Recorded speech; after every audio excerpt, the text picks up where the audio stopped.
tingnan nyo to. Oh, tingnan mo to. Be, honest review to. Promise. Ito yung pinaka-packaging niya. Ito yung inclusion niya. Dalawa na yung marireceive mo in one box. Be, eto, minsan lang ako mag-recommend ng mga essential oil para sa mga buhok natin kasi sensitive rin.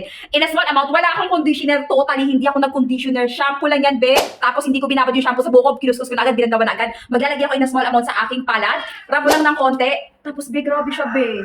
Ayan na siya. Walang halong etchos and joke, keme-keme. Wala talaga. Promise. Minsan lang ako ha, hindi ako mahilig magsuklay totally at all. Sa mga nakakakilala sa akin, alam nila yan. Be, hindi talaga ako mahilig magsuklay kahit bagong ligo or what ako. Pero tingnan niyo naman yung buhok natin. Tingnan mo naman yung buhok ko. As in, bagsak-bagsak na walang ka-shampoo-shampoo.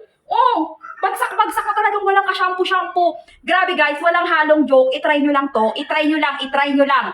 Balikan mo na lang ako pag hindi ka na satisfied. Eto talaga yung mai-recommend ko na hair essential oil para sa mga buhok nyo para maging smooth, maging bouncy, maging, ano ba tawag dun dong? Maging silk, ano yung parang, ayan, ganyan na ganyan. O, di ba? Ang bet niyan.